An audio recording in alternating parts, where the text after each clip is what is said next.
어떤 분이 결혼 생활의 단계를 이렇게 말했습니다. 한번 들어보십시오. 부부에는 5단계의 변화가 있습니다. 첫 번째 단계는 좋아서 사는 것이고, 두 번째 단계는 어쩔 수 없이 사는 것입니다. 세 번째 단계는 필요해서 사는 것이고, 네 번째 단계는 불쌍해서 사는 것입니다. 그리고 마지막 5번째 단계는 묻어두려고 사는 것입니다. 또 다른 분은 이렇게 말을 했습니다. 남녀 간의 사랑은 5개 단계로 익어갑니다. 결혼 생활의 시작은 황홀의 단계입니다. 그러나 조금 살다 보면 단점이 드러나 실망하는 단계에 이릅니다.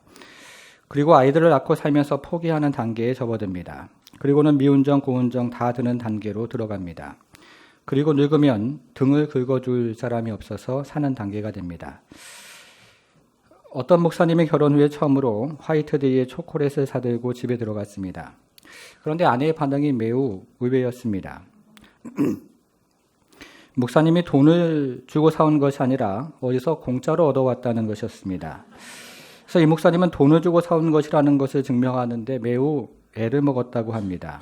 그리고는 이렇게 말을 했습니다. 평소에 잘해야 합니다. 이렇게 말을 했습니다. 평소에 잘하지 못하니까 이런 의심을 받는다는 겁니다. 여러분, 오늘은 나가서 3번째 시간인데요. 그러면 평소에 잘하는 것이 무엇인지를 함께 생각을 해보겠습니다. 주보 3면에 설교 노트가 있는데, 첫째, 술람미 여인이 솔로몬을 기품 있는 향기로 노래합니다.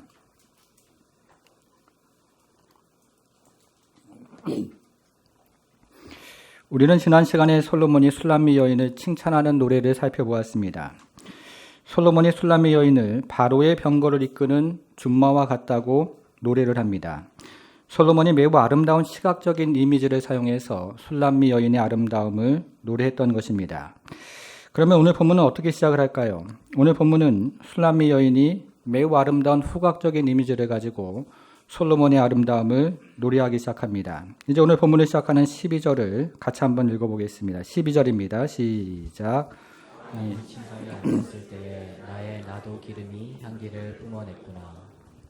여기서 침상이라는 말이 등장을 하는데요. 여기에 등장하는 침상이라는 말은 잔치상을 뜻합니다. 지금 수많은 사람들이 궁중에 벌어지는 연회에 참석을 하고 있습니다. 그러나 술람미 여인의 모든 관심은 오직 한 사람, 솔로몬에게 집중이 되어 있는 겁니다.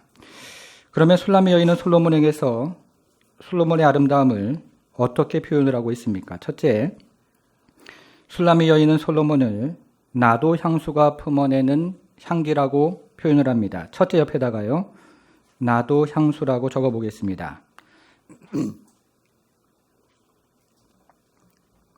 그런데 여기에 등장하는 나도라는 식물은 히말리아 지방에서 자라나는 고슴도치 모양의 풀인데요. 당시에는 매우 값진 향수로 사용이 되었습니다. 이 향수는 자극적이지는 않지만 사람들의 마음을 파고드는 매우 기품 있는 향수였던 겁니다. 지금 술람미 여인이 솔로몬을 나도 향수의 향기로 표현하고 있습니다. 그 다음은 13절을 같이 한번 읽어보겠습니다. 13절 같이 읽습니다. 시작. 나의 사랑하는 자는 내 품 가운데 모략 향주머니요. 두 번째는 술람미 여인의 솔로몬을 모략 향주머니에 비유를 합니다. 둘째 옆에다가요, 모략 향주머니라고 이번에는 적어보겠습니다. 그런데 여기에 등장하는 모략은 아라비아와 인도에서 생산되는 향품인데요. 매우 특별한 날에 사용이 되었습니다. 시편에서는 모략이 결혼식 예복에 사용이 되었고, 에스더에서는 모략이 왕을 아련하는 왕비에게 사용이 되었습니다. 그리고 레위기에서는 모략이 제사장이나 성전 기물에 기름을 부을 때 사용이 되었습니다. 그래서 모략은 당시에 매우 신성한 기름으로 여겨졌습니다. 지금 술람미 여인이 솔로몬을 모략 향주머니라고 표현을 하고 있는 겁니다. 자, 그 다음은 14절을 같이 한번 읽어보겠습니다. 14절 같이 읽습니다. 시작. 나의 사랑하는 자는 내게 엔게디 포도원의 고벨화 송이로구나. 세 번째, 술람미 여인은 솔로몬을 고벨화 송이에 비유합니다. 이번에는 셋째 옆에다가 고벨화 송이라고 적어보겠습니다. 그런데 여기에 등장하는 고벨화는 부채과의 관목인데요. 고벨화 송이에서 품어나는 향기는 장미꽃과 같이 매우 기품 있는 향기였습니다. 지금 술람미 여인이 솔로몬을 고벨화 송이의 향기로 표현을 하고 있는 겁니다. 여러분, 우리가 지금까지 술람미 여인이 솔로몬의 아름다움을 노래하는 표현들을 살펴보았는데요. 첫째는 나도 향수이고, 둘째는 모략 향주머니이고, 세 번째는 고베라 송이입니다. 지금 술람미 여인이 솔로몬의 아름다움을, 매우 아름다운 후각적인 이미지를 가지고 노래를 하고 있는 것입니다. 그러면 솔로몬은 술람미 여인을 어떻게 노래하고 있을까요? 이번에는 15절을 같이 한번 읽어보겠습니다. 15절 같이 읽습니다. 시작. 내 사랑아, 너는 어여쁘고 어여쁘다. 내 눈이 비둘기 같구나. 이제 솔로몬은 술람미 여인의 눈을 비둘기라고 그렇게 비유를 합니다. 이것은 솔로몬을 바라보는 술람미 여인의 눈이 비둘기처럼 빛나고 있다는 의미입니다. 여러분, 우리가 지난주에 이어서 오늘도 솔로몬이 술람미 여인의 아름다움을 노래하고 있는 것을 살펴보고 있는데요. 지난 시간에는 솔로몬이 술람미 여인의 아름다움을 바로의 병거를 이끄는 준마라고 노래를 했고, 오늘은 솔로몬이 술람미 여인의 아름다움을 비둘기에 비유를 하고 있습니다. 이것은 솔로몬이 술람미 여인의 아름다움을 시각적인 이미지로 표현하고 있는 것입니다. 성도 여러분, 우리는 지금까지 솔로몬과 술람미 여인의 서로의 장점을 노래하는 것을 살펴보았습니다. 그런데 우리가 솔로몬과 술람미 여인이 서로의 장점을 노래하는 것을 유심히 살펴보면 여기에는 매우 흥미로운 점들이 발견이 됩니다. 먼저 남자는 여자를 시각적인 이미지를 사용해서 표현을 하는데, 여자는 남자를 후각적인 이미지를 사용해서 표현을 하고 있습니다. 그런데 이것보다 더 흥미로운 사실은 남자는 여자를 준마와 그리고 비둘기와 같은 객관적인 대상에 빗대어 표현을 하고 있는데, 여자는 남자를 관계의 기초에서 표현을 하고 있다는 점입니다. 12절을 다시 한번 보겠습니다. 왕이 침상에 앉았을 때에 그 다음에 뭐라고 되어 있습니까? 나의 나도 기름이 향기를 뿜어냈구나. 그냥 나도 기름이라고 말하지 않고 나의 나도 기름이라고 말을 합니다. 13절도 보겠습니다. 나의 사랑하는 자는 그 다음에 어떻게 되어 있습니까? 내 품 가운데 모략 향주머니요. 여기서도 그냥 모략 향주머니라고 말하지 않고 내 품 가운데 모략 향주머니라고 말을 합니다. 그리고 이것은 14절도 마찬가지입니다. 나의 사랑하는 자는 어떻게 되어 있습니까? 내게 엥게디 포도원의 고베라 송이로구나. 여기서도 그냥 엥게디 포도원의 고베라 송이라고 말하지 않고 내게 엥게디 포도원의 고베라 송이라고 말을 합니다. 여러분, 이것은 16절과 17절도 마찬가지입니다. 16절, 17절 같이 한번 읽겠습니다. 시작. 나의 사랑하는 자여, 너는 어여쁘고 화창하다. 우리의 침상은 푸르고 우리 집은 백향목 들고 잣나무 석가래로구나. 16절에는 우리의라는 말이 등장을 하고 17절에는 우리라는 말이 등장을 하는데요. 여러분, 이것도 관계 기초에서 표현을 하고 있는 것입니다. 남자들은 객관적인 대상을 빗대어 표현하는 것이 매우 익숙한데, 여자들은 관계의 기초에서 표현하는 것이 매우 익숙한 겁니다. 2011년 5월에 EBS 방송에서 남자와 여자의 차이를 방송한 적이 있습니다. 먼저 방송에 참석한 남자들과 여자들에게 자전거를 보여주고 그 자전거를 그대로 따라 그려보라고 했습니다. 먼저 남자들이 자전거를 어떻게 그렸을까요? 남자들은 자전거 핸들과 안장을 비교적 정확하게 그렸습니다.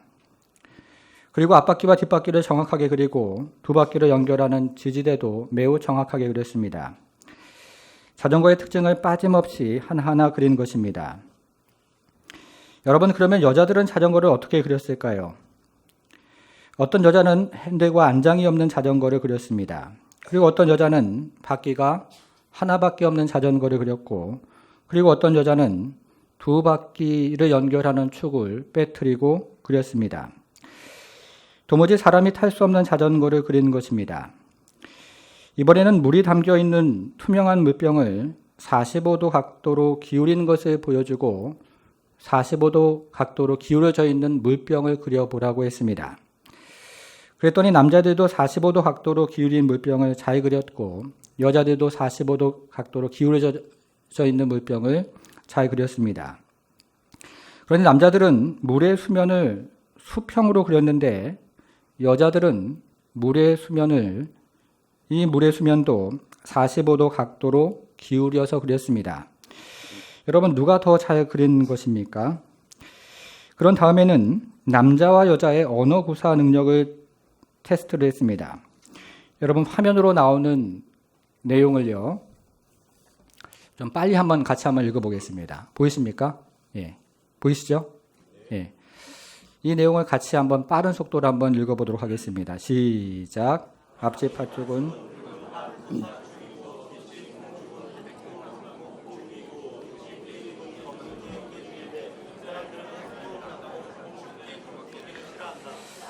여러분 지금 뭐라고 하셨습니까? 예. 여러분 이것을 빠른 속도로 읽으면 남자들이 더 잘했습니까? 아니면 여자들이 더 잘했습니까? 방송에서는 8명의 초등학생 아이들과 남자아이들과 8명의 초등학생 여자아이들이 남녀 대결을 했습니다. 누가 이 문장을 틀리지 않고 빨리 읽는지를 서로 대결을 한 것입니다. 이때 8강에 오른 남자아이는 2명이었고 여자아이들은 6명이었습니다.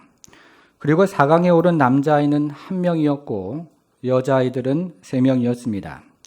실제로 5살 먹은 남자아이의 언어 능력은 3살 먹은 여자아이의 언어 능력과 비슷하다고 합니다. 이번에는 남녀 대학생들을 대상으로 8가지 미션을 주면서 10분 안에 해결을 하도록 했습니다. 택배 받기, 전화 받기, 토스트에 빵 굽기, 커피 끓이기, 다림질, 빨래 개기, 복사. 아이 돌보기 8가지 미션을 이제 10분 안에 마치는 겁니다. 여러분 이것은 어떻게 되었을까요? 남학생들은 우왕좌왕하면서 난리가 났습니다. 어떤 남학생은 마음이 너무나 급한 나머지 옷을 그대로 입고 그 위에다가 다림질을 하기 시작했습니다. 반면에 여학생들은 매우 침착합니다. 여러분 매우 놀랍게도요, 이 여학생들은 3가지를 동시에 합니다. 그래서 남학생들이 8가지 미션을 수행하는 데 걸린 평균 시간은 13분 52초였는데 여학생들이 8가지 미션을 수행하는 데 걸린 평균 시간은 단지 9분 32초였습니다. 여자들이 여러 가지를 동시에 잘한다는 겁니다. 여러분 누가 더 똑똑한 것입니까? 이번에는 성인 남녀의 주차 실력을 테스트했습니다. 주차장에 이쪽 칸에 주차되어 있는 차를 저쪽 칸으로 옮기는 데 걸리는 시간을 측정을 한 겁니다. 이때 남자들은 평균 43초가 걸렸습니다. 그런데 여자들은 대부분 한 번에 성공을 못합니다. 이때 여자들의 평균 시간이 무려 3분 1초였습니다. 여러분 누가 더 똑똑한 것입니까? 남자와 여자는 누가 더 똑똑한 것이 아니라 서로가 그저 다를 뿐입니다. 남자와 여자는 누가 더 멍청한 것도 아니고 서로가 다른 것일 뿐입니다. 그러면 남자와 여자의 주된 차이점은 무엇일까요? 이번에는 유치원에 다니는 여자아이와 함께 놀던 엄마가 여자아이가 내리치는 장난감 망치에 손을 다친 척을 했습니다. 그랬더니 여자아이들은 자기 잘못처럼 울먹이더니 급기야 울음을 터뜨립니다. 여자아이들은 금세 상대방의 아픔에 공감을 하는 겁니다. 여러분 그러면 남자아이들은 어떨까요? 엄마가 손에 피가 나는데도 남자아이들은 아무런 반응이 없습니다. 어떤 남자아이는 엄마가 다친 손을 그대로 밀쳐내기도 하고 어떤 남자아이들은 그 앞에서 희죽희죽 웃기도 합니다. 대부분의 남자아이들은 엄마의 다친 손을 전혀 아랑곳하지 않고 자기 일을 하는데 여념이 없습니다. 누가 다치던 말던 주위를 살피지 않고 자기 일만 열심히 하는 것입니다. 그래서 두뇌학자들은 남자의 뇌 구조를 체계형이라고 정의를 하고 여자의 뇌 구조를 공감형이라고 정의를 합니다. 여러분 그런데 이 이야기는 몇 천 년 전에 기록이 되어 있는 성경에 고스란히 나와 있습니다. 여러분 이것을 오늘 본문은 어떻게 말을 하고 있습니까?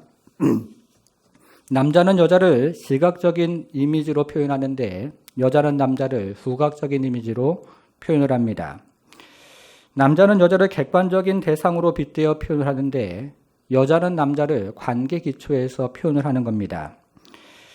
존 그레이가 쓴 화성에서 온 남자, 금성에서 온 여자라는 책을 읽어보신 분이 계실 겁니다. 이 존 그레이는 책의 제목처럼 남자와 여자의 차이를 서로 다른 행성에서 온 것으로 표현을 합니다. 그런데 이들이 처음 만났을 때는 매우 신기하게도 서로의 차이를 인정하고 서로 사랑하며 서로 조화를 이루고 살아갔습니다. 그러나 이들이 어느 날 기억상실증에 걸려서 자신들이 서로 다른 행성에서 와서 서로 다르다는 사실을 잊어버렸습니다. 그래서 이들은 서로에 대한 차이점을 인식하지 못한 채로 서로 충돌하며 살아가기를 시작합니다. 성도 여러분, 가장 사랑해야 할 부부가 부부싸움을 하는 이유가 무엇일까요? 서로가 다르기 때문입니다. 그런데 예수 안에 있으면 서로 다른 것이 싸움의 근거가 되는 것이 아니라 사랑의 근거가 됩니다. 그리고 예수 안에 있으면 서로가 다른 것이 대립의 근거가 되는 것이 아니라 조화를 이루는 근거가 되는 것입니다. 그래서 부부가 예수 안에 있는 것이 그렇게 중요한 겁니다. 아가서가 그것을 말하고 있습니다. 자, 이제 두 번째로 보겠습니다. 둘째, 술라미 여인이 솔로몬을 든든한 집으로 노래합니다.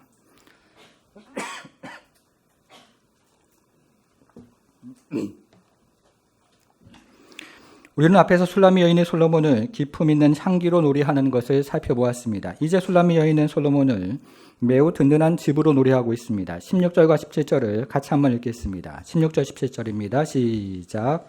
나의 사랑하는 자야, 너는 어여쁘고 화창하다. 우리의 침상은 푸르고 우리의 집은 백양목 들고 잣나무 숟가리로구나. 이제 술라미 여인은 솔로몬을 세 가지로 비유합니다. 첫째, 술라미 여인은 솔로몬을 침상으로 비유합니다. 여러분, 첫째 옆에다가 침상이라고 적어보겠습니다.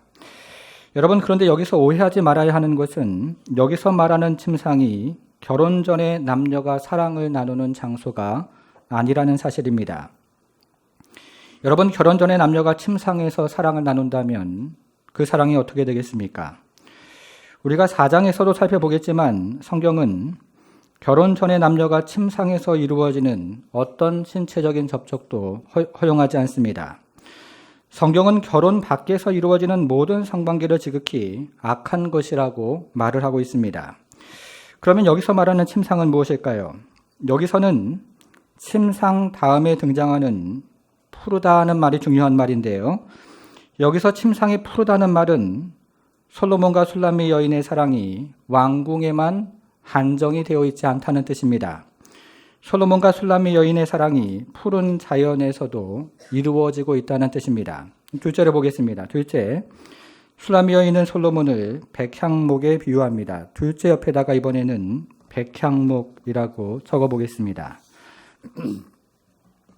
여러분, 그러면 백향목은 어떤 나무일까요? 이 백향목은 높이가 40m까지 자라고 너비가 10m가 되는 매우 큰 거목인데요. 그 수명이 1500년에서 2000년에 달한다고 합니다. 특별히 레바논에서 자라는 백향목은 해발 3000m의 매우 혹독한 환경에서 그 환경을 이겨내고 자라기 때문에 매우 견고한 나무로 자라갑니다. 그래서 이스라엘 사람들은 성전이나 왕궁을 지을 때 주로 이 백향목을 사용했던 것입니다. 술라미 여인이 솔로몬을 매우 견고한 백향목에 비유하고 있습니다. 세 번째, 술라미 여인은 솔로몬을 잣나무로 비유합니다. 셋째 옆에다가요, 이번에는 잣나무라고 적어보겠습니다. 여러분, 그러면 잣나무는 어떤 나무일까요? 잣나무는 매우 곧게 자라기 때문에 집을 지을 때 주로 석가래로 잣나무를 사용했습니다. 술라미 여인이 솔로몬을 매우 고준 잣나무에 비유를 하고 있는 겁니다.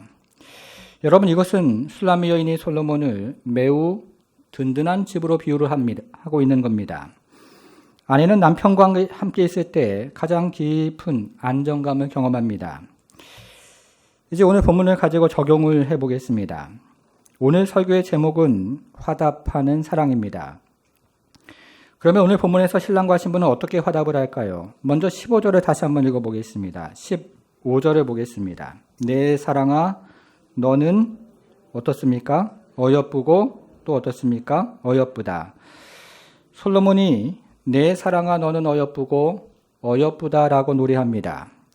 그런데 이 문장을 원문을 그대로 직역을 하면 보라 너는 아름답다 내 사랑, 보라 너는 아름답다 이렇게 번역이 됩니다. 먼저 보라 너는 아름답다 라는 말을 두 차례 걸쳐서 반복을 하고 그 사이에 내 사랑이라는 말이 들어가 있습니다. 보라 너는 아름답다 내 사랑 너는 아름답다 이렇게 번역이 됩니다. 여러분 술람미 여인이 얼마나 아름다웠을까요? 솔로몬은 연회장에 참석한 모든 사람들의 이목을 집중시키기 위해서 보라 이 말로 시작을 합니다. 이어서 솔로몬은 연회장에 참석한 모든 사람들의 이목을 다시 한번 집중시키기 위해서 보라는 말을 반복을 해서 사용을 합니다. 그런 다음에 자신이 사랑하는 신부가 얼마나 아름다운지를 재차 반복을 하고 있습니다. 솔로몬이 참으로 술람미 여인을 사랑했던 것입니다. 그러자 술람미 여인은 어떻게 화답을 하고 있을까요? 16절을 이번에는 보겠습니다. 여러분 16절은 어떻게 시작을 합니까? 자, 계속 한번 보겠습니다. 나의 사랑하는 자야 너는 어떻습니까? 어여쁘고 그리고 화창하다. 이제 술람미 여인은 나의 사랑하는 분이여 당신은 어여쁘고 화창합니다 라고 화답을 합니다. 그런데 술람미 여인은 솔로몬이 술람미 여인을 칭찬했던 말을 그대로 사용하면서 화답을 하고 있습니다. 여기에 등장하는 사랑하는 자라는 말도 솔로몬이 술람미 여인을 칭찬할 때 사용했던 말이고 이어서 등장하는 어여쁘다는 말도 솔로몬이 술람미 여인을 칭찬할 때 사용했던 말입니다. 게다가 술람미 여인은 솔로몬이 사용하지 않았던 화창하다라는 말을 덧붙여서 솔로몬의 아름다움을 노래하고 있습니다. 술람미 여인이 매우 즐거운 마음으로 화답을 하고 있는 것입니다. 사랑하는 성도 여러분, 우리가 예수님과 이 같은 풍성한 사랑의 교제를 나누면 얼마나 좋겠습니까? 먼저 예수님은 성도를 향하여 이렇게 말씀하십니다. 15절 다시 보겠습니다. 내 사랑아 너는 어떻다고요? 어여쁘고 어여쁘다. 먼저 예수님은 이 세상 사람들의 모든 시선을 집중시키기 위해서 보라고 말씀하십니다. 이어서 예수님은 이 세상 사람들의 모든 이목을 집중시키기 위해서 다시 한번 보라는 말씀을 반복하십니다. 그리고 자신이 사랑하는 성도가 얼마나 아름다운지 그 말을 아름답다고 반복을 하고 계십니다. 예수님이 성도를 참으로 사랑하고 계시는 겁니다. 실제로 성경은 창세기부터 요한계시록까지 예수님이 우리를 사랑한다는 말씀으로 가득 차 있습니다. 모세오경을 읽어보아도 그렇고 역사서를 읽어보아도 그렇고 시가서를 읽어보아도 그렇습니다. 그리고 복음서를 읽어보아도 그렇고 서신서를 읽어보아도 그러하며 계시록을 읽어보아도 그렇습니다. 성경은 창세기부터 요한계시록까지 예수님이 우리를 사랑하신다는 말씀으로 가득 차 있는 것입니다. 여러분 그러면 창세기부터 요한계시록까지의 말씀을 한마디로 요약을 한다면 여러분들은 어떻게 요약을 하시겠습니까? 창세기부터 요한계시록의 말씀을 한마디로 요약을 한다면 이렇게 요약을 할 수 있습니다. 여러분 잘 들어보십시오. 내 사랑아 너는 어여쁘고 어여쁘다. 내 사랑아 너는 어여쁘고 어여쁘다. 보라 너는 아름답다 내 사랑 보라 너는 아름답다. 보라 너는 아름답다 내 사랑 보라 너는 아름답다. 예수님이 성도를 참으로 사랑한다는 말씀입니다. 예수님이 성도를 영원히 사랑한다는 말씀입니다. 그리고 예수님이 성도를 변함없이 사랑하신다는 말씀입니다. 내 사랑아 너는 어여쁘고 어여쁘다. 보라 너는 아름답다 내 사랑 보라 너는 아름답다. 성도 여러분, 그러면 우리는 어떻게 화답을 해야 할까요? 이번에는 16절을 다시 보겠습니다. 여러분 어떤 말로 시작을 합니까? 나의 사랑하는 자여 너는 또 뭐라고 얘기합니까? 어여쁘고 화창하다. 나의 사랑하는 분이여 당신은 어여쁘고 그리고 화창하십니다. 성도 여러분, 우리는 예수님의 사랑에 화답하며 신앙생활을 해야 합니다. 우리도 이제부터 영원까지 예수님의 사랑에 화답하며 신앙생활을 해야 하고 해 뜨는 데부터 해 지는 데까지 예수님의 사랑에 화답하며 신앙생활을 해야 합니다. 우리도 예수님의 사랑에 화답하며 신앙생활을 해야 하는 것입니다. 성도 여러분, 그런데 우리의 사랑 고백은 실제로 어떻습니까? 예수님을 향한 우리의 사랑 고백은 늘 부족하기만 합니다. 우리는 기도할 때마저 이것저것을 달라고만 합니다. 그리고 우리는 기도할 때마저 내 자신만을 위해서 기도하고 그리고 나의 가족만을 위해서 기도하기가 늘상입니다.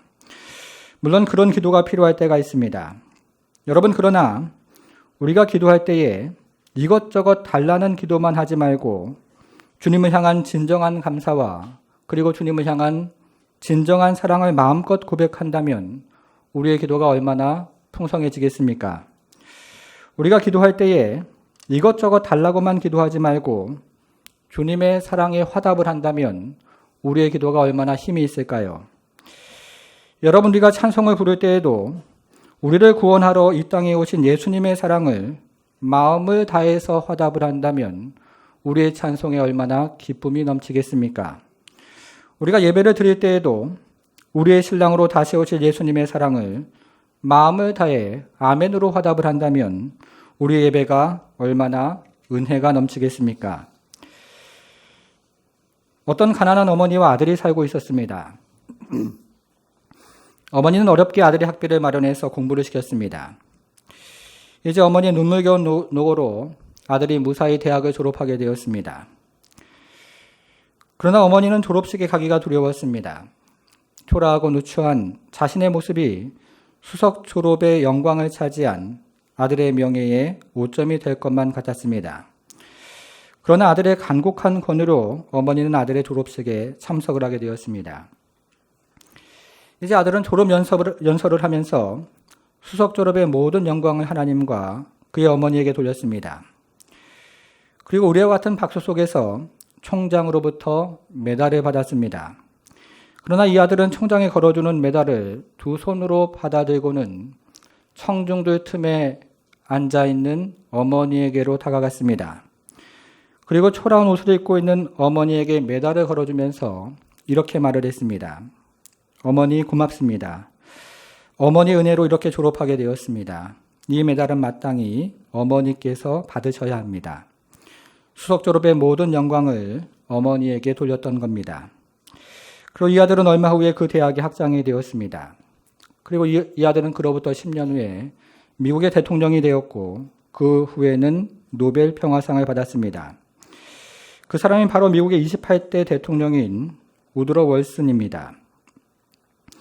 여러분, 만일에 그 아들이 학장이 되고 대통령이 되고 그 후에 노벨상 받은 것을 자기의 힘만으로 이루어진 것이라고 주장을 한다면 여러분들은 어떤 생각이 드시겠습니까? 성도 여러분, 여러분들은 예수님의 사랑에 화답하며 지금 신앙생활을 하고 계십니까? 여러분, 그러면 우리는 어떻게 화답을 해야 할까요?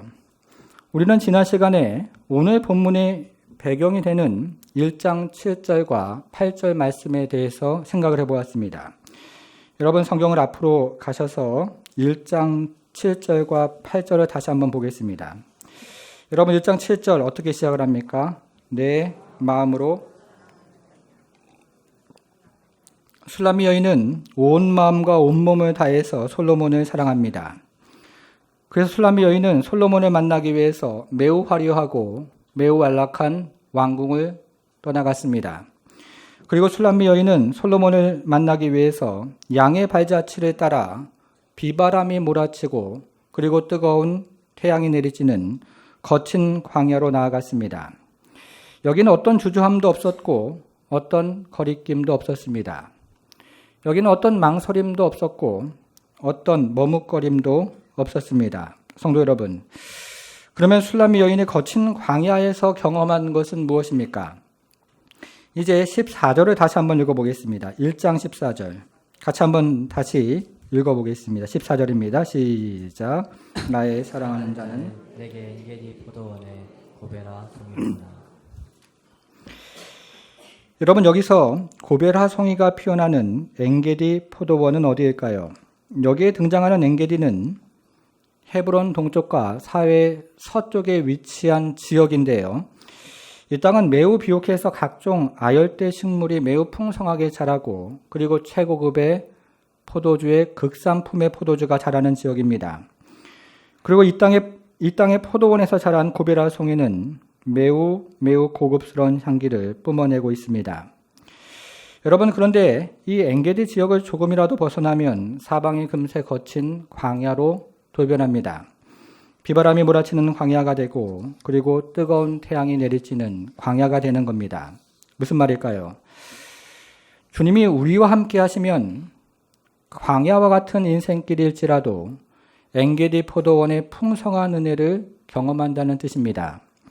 주님이 나와 함께 하신다면 광야 같은 인생길을 살아갈지라도 고베라 송의 아름다운 향기를 경험한다는 뜻입니다.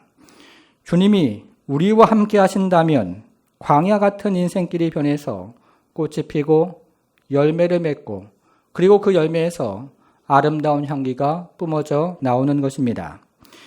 여러분, 그리고 또 무엇을 경험할 수 있을까요? 17절, 18절을 보겠습니다. 나의 사랑하는 자야, 너는 어여쁘고 화창하다. 우리의 침상은 푸르고 우리 집은 백향목 들보, 잣나무 석가리로구나.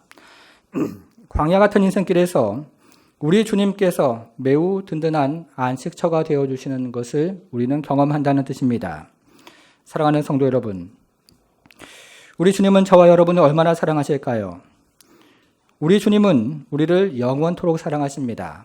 그리고 우리 주님은 우리를 변함없이 사랑하십니다. 그래서 우리 주님은 지금 이 시간에도 나의 사랑아, 너는 어여쁘고 너는 어여쁘다 라고 말씀하십니다. 여러분, 그러면 우리는 어떻게 화답을 해야 되겠습니까?